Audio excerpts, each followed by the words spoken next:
We bring in David Nicholas, president of Nicholas Wealth Management, and tech analyst Ian Wishengrad to discuss. Good morning, gentlemen. Good morning. All right, trade and tech are two headwinds for this market. What's the bigger headwind, in your opinion, Ian? Well, I guess for Apple, I mean, they're talking about cutting some orders from their suppliers, but I think that what Apple did, and Tim kind of professed this on his last earnings call, saying, please don't judge us on singular shares like this.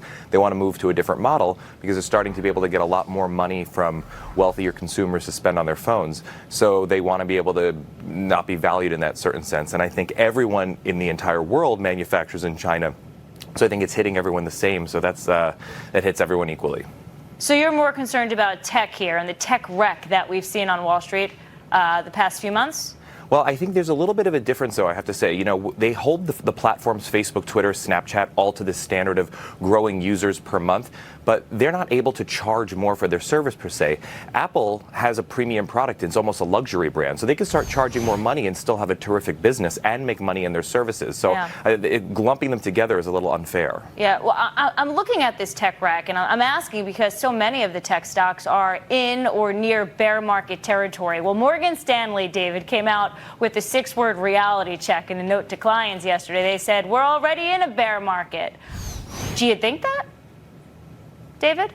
Well, I think for tech, I mean, there's a triple threat facing tech. You've got the global slowdown, you've got rising rates, you have trade tensions with China. That has all boded pretty horribly for tech this year. But I think that the future's still bright for tech. I just think we have to get past some of these headwinds, namely trade.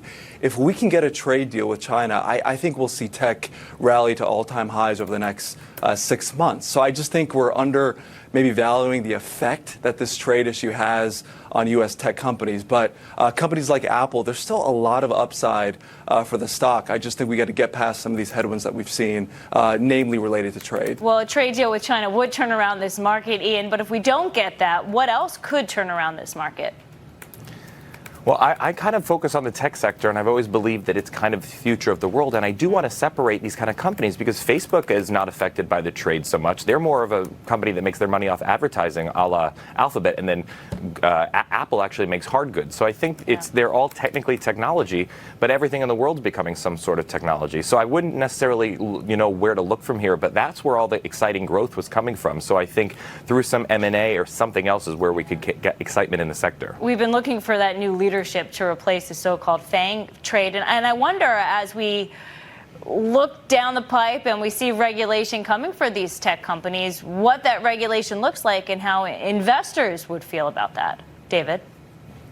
Yeah, and I think that's actually one of the reasons we saw Facebook stock get hit so much, right? The issues that they've had with Cambridge Analytica, with Russian meddling.